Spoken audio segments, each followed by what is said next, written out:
pledge allegiance to the flag of the United States of America.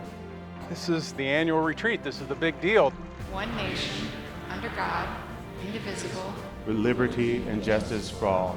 We're actually going to break all records at this particular retreat. If what goes on in Washington makes you angrier than what's happening down the street from you, you may need to reassess. I refuse to allow politics to steal my joy. Politics is something I talk about. It is not who I am. You don't do leadership program of the Rockies because of politics. You do it because you believe in freedom and the founding fathers. Get government out of the way. Let parents decide the fate of their children's education instead of a government bureaucrat. Let small businesses thrive. Regulate where necessary, but as minimal as possible. And then if you can, let local communities deal with their problems. I don't think our politicians and policymakers spend enough time considering non-racial factors, and that's the problem.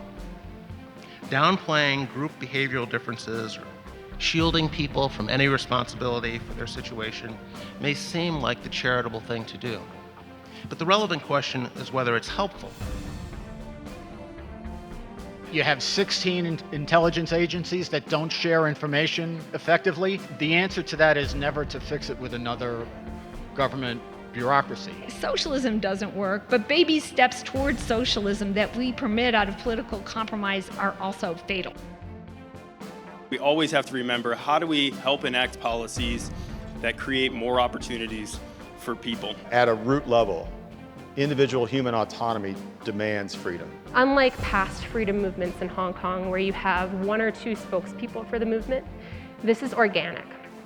And it's also all-encompassing in society. So it's not just young people, it's older generations, it's teachers, it's civil servants, it's labor leaders, showing up, rallied around this cause of democracy and accountability.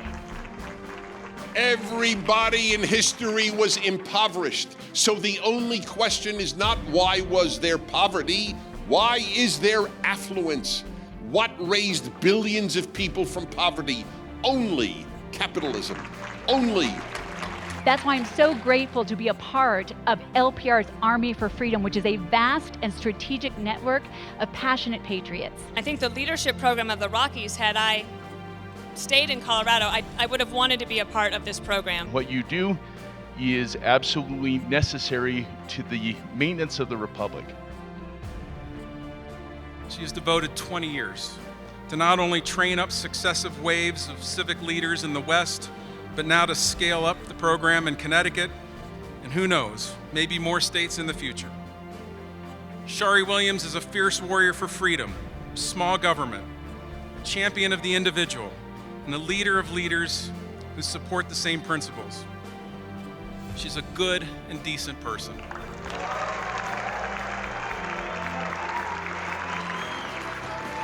You never back down, you never learn to take your time.